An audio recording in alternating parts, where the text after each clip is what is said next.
అయ్యా చంద్రబాబు, నీకు ప్రజలు ఓటేస్తారని నమ్మకం ఉన్నప్పుడు, నువ్వు నిజంగానే మంచి చేశావు అని చెప్పి నిజంగా నువ్వు అనుకుంటే ఎందుకు ఇవన్నీ చేయాలా?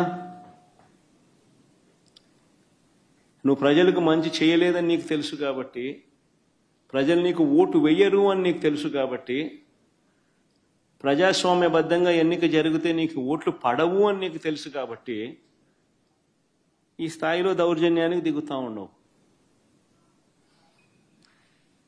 2017లో కూడా మీ అందరికీ గుర్తుండే ఉంటుంది, నంద్యాల బై ఎలక్షన్స్ జరిగినాయి. కరెక్ట్గా 2019 జనరల్ ఎలక్షన్స్కు 1.5 ఇయర్ ముందు, నా పాదయాత్ర స్టార్ట్ కాక మునుపు నంద్యాల బై ఎలక్షన్స్ జరిగినాయి. అప్పుడు కూడా ఇదే మాదిరిగానే నంద్యాల బై ఎలక్షన్స్ కూడా మైక్రో మేనేజ్మెంట్ చేసినారు. చేసి 27,000తో గెలిచినారు. గెలిచి సంకలు గుద్దుకున్నారు. 27,000 గెలిచినా వైఎస్ఆర్సీపీ పని అయిపోయింది, తెలుగుదేశం పార్టీ బాయింట్గా ఉంది, బ్రహ్మాండంగా ఉంది అని అందరితో నన్ను తిట్టించినారు, వైఎస్ఆర్సీపీని తిట్టించినారు, తెలుగుదేశం పార్టీ బ్రహ్మాండంగా ఉందన్నారు. కరెక్ట్గా 1.5 ఇయర్ తర్వాత అదే నంద్యాలలోనే 35,000తో గెలిచినాం వైఎస్ఆర్సీపీ. రాష్ట్ర వ్యాప్తంగా కూడా చంద్రబాబు నాయుడు భూస్థాపితం చేసినారు ప్రజలంతా. ఎక్కడైనా కూడా ప్రజాస్వామ్యంలో ప్రజలకు మంచి చేసి ఓట్లు అడిగితే, ప్రజలు మనస్ఫూర్తిగా ఆ ఓట్లు వేస్తే 4 కాలాలు వర్ధిల్లుతారు. ఈ మాదిరిగా దౌర్జన్యాలు చేస్తే ఆ దౌర్జన్యాలంతా కూడా టెంపరీగా మీకు ఏదైనా ఉపయోగపడతాయేమో కానీ చివరికి వచ్చేసరికి కన్ను మూసుకొని కళ్ళు తెరిచేసరికి 1.5 ఇయర్ అయిపోయింది. అప్పుడే కన్ను మూసుకొని కళ్ళు తెరిచేసరికి మరో 3 ఏళ్ళు కూడా అయిపోతాయి. ఆ 3 ఏళ్ళు అయిపోయిన తర్వాత తెలుగుదేశం పార్టీ వీళ్ళు చేసిన అన్యాయాలకు, దౌర్జన్యాలకు, అబద్ధాలకు, మోసాలకు ప్రజలు ఏ స్థాయిలో బుద్ధి చెప్తారు అని అంటే, డిపాజిట్లు కూడా రాని పరిస్థితి లేకపోతారు వీళ్ళంతా. ఇది వాస్తవం. జరగబోయేది కూడా ఇదే. నేను గట్టిగా డిమాండ్ చేస్తా ఉన్నా, ఇదే పెద్ద మనిషి చంద్రబాబు నాయుడు గారిని డిమాండ్ చేస్తా ఉన్నా, కొద్దో గొప్ప ప్రజాస్వామ్యాన్ని ఎవరైనా కూడా గౌరవించే వాళ్ళు ఎవరైనా ఇంకా వ్యవస్థల్లో ఇంకా ఉంటే వారికి కూడా విన్నపం చేస్తా ఉన్నా.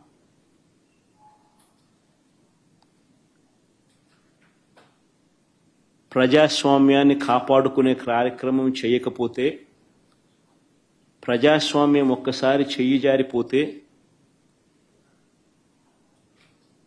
నక్సలిజం అక్కడి నుంచే పుడుతుంది. ఒక డేంజరస్ సిమ్టమ్కు, డేంజరస్ పరిస్థితులకు మీరు పునాది వేస్తా ఉన్నారు. ఇప్పటికన్నా కళ్ళు తెరవండి. జరిగిన 2 ఎన్నికలను రద్దు చేయండి. ప్రజాస్వామ్యబద్ధంగా సెంట్రల్ గవర్నమెంట్ ఫోర్సెస్ చేత వాళ్ళ ఆధ్వర్యంలో ఎన్నికలు జరిపించండి. ప్రజలు ఎవరికి ఓటు వేస్తారో ఒక ఛాలెంజ్గా తీసుకోండి.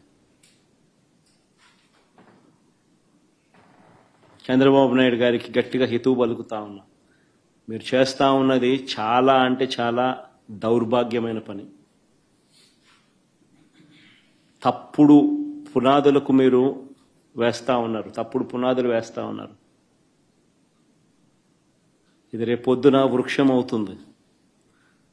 మీరు చేసే ప్రతి పని మీకు చుట్టుకుంటుంది. మీరు గ్రామాలలో ఈరోజు మీరు తీసుకొచ్చే ఈ కక్షలు, కార్పణ్యాలు, ఈ మాదిరిగా చేయడాలు, దుర్మార్గాలు, ఇవన్నీ కూడా రేపొద్దున మీకు చుట్టుకుంటాయి.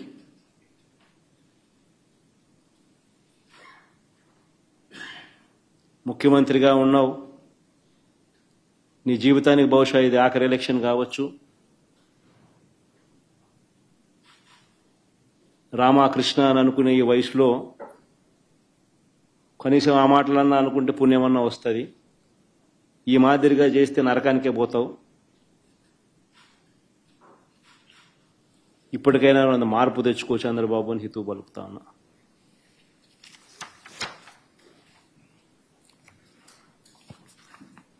సార్, ఇప్పుడు ఈ ఎలక్షన్స్ రద్దు చేయాలని మీరు డిమాండ్ చేస్తూ ఉన్నారు సార్. ఒకవేళ రాష్ట్ర ప్రభుత్వం కానీ లేదంటే ఎన్నికల కమిషన్ కానీ ఈ విషయంలో చర్యలు తీసుకోకపోతే మీ నెక్స్ట్ కార్యాచరణ ఏ విధంగా ఉండబోతుంది? ఈ అంశంలో ముందు ఎట్లా ఫైట్ చేయబోతా ఉన్నారు సార్?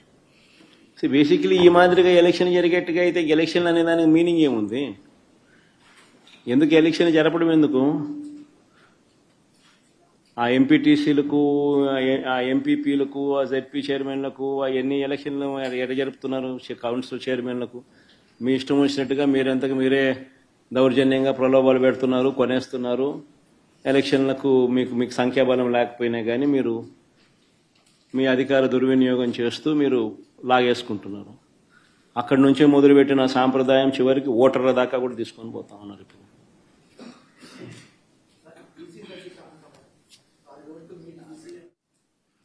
ఇవన్నీ కూడా అంటే అన్ఫార్చునేట్గా స్టేట్ ఎలక్షన్ కమిషన్ అన్నది ఒక డమ్మీ పాత్ర కన్నా దారుణమైన పాత్ర పోషిస్తూ ఉంది.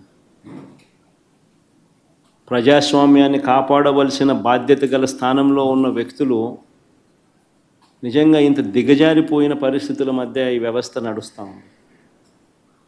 Very unfortunate.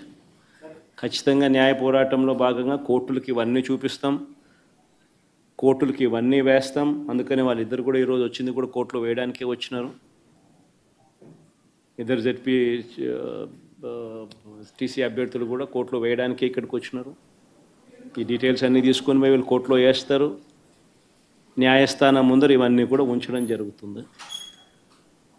Demand would be కేంద్ర బలగాల చేత, కేంద్ర బలగాల ఆధ్వర్యంలో ప్రజాస్వామ్యబద్ధంగా ఎన్నికలు జరిగించాలి అన్నది డిమాండ్ ఉంటుంది. ఆ డిమాండ్తోనే కోర్టుకు కూడా ఆశ్రయించడం కూడా జరుగుతుంది.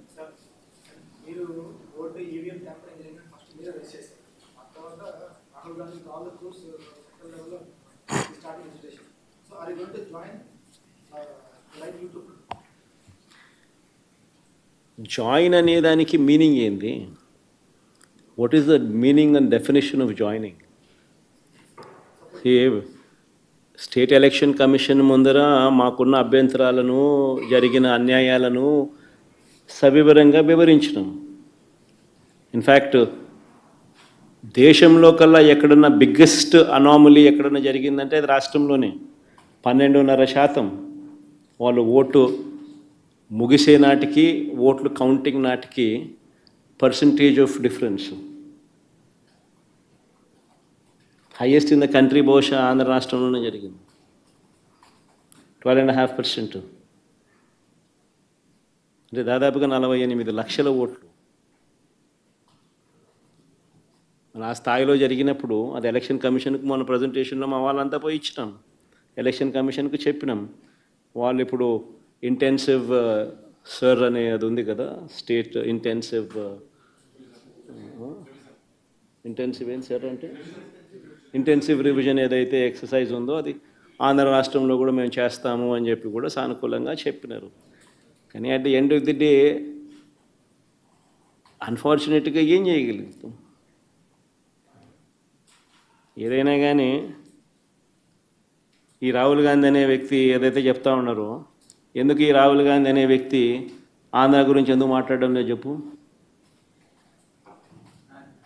చంద్రబాబు నాయుడుతో హాట్లైన్లో టచ్లో ఉన్నాడు కాబట్టి మాట్లాడడం.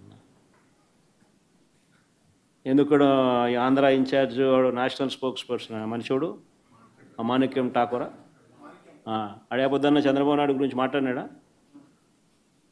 ఏపొద్దన్న ప్రజాస్వామ్యాన్నిలో ఇంత కూనీ చేస్తా అంటే ఏమైనా క్వశ్చన్ చేసినాడా? చంద్రబాబు నాయుడు ఇన్ని స్కాములు చేస్తున్నాడు, కంటి ముందర కనపడుతుంది. యా వీధికి పోయినా బెల్ట్ షాప్ కనపడుతుంది, యా పక్కకు తిరిగినా పర్మిట్ రూమ్ కనిపిస్తుంది. ఎంఆర్పి రేట్ల కన్నా ఎక్కువ రేటుకి అమ్ముతున్నారు. యా రోజైనా మాట్లాడినాడా? మన గురించి, నా గురించి మాట్లాడతాడు. ఎందుకు చంద్రబాబు నాయుడు గురించి ఎందుకు మాట్లాడు? కారణం హాట్లైన్. చంద్రబాబు, రేవంత్, కాంగ్రెస్ హైకమాండ్, అంతే కదా. ఎందుకంటే చంద్రబాబు నాయుడు గురించి ఎందుకు మాట్లాడు చెప్పు? ఆ రాహుల్ గాంధీ ఆంధ్ర గురించి ఎందుకు మాట్లాడు చెప్పు. ఆంధ్రాలో అంతకన్నా పెద్ద జరిగింది కదా, ఇక మాట్లాడుతూ అన్నారు స్కాములు, ఇది ఎలక్షన్, ఓటింగ్ గీటింగు, ఓటు చోరీ, ఇంకోటి అంటున్నారు కదా. మన ఆంధ్రాలో జరిగింది కదా, మన ఎందుకు మాట్లాడు? 12.5 12.5% మాట్లాడు.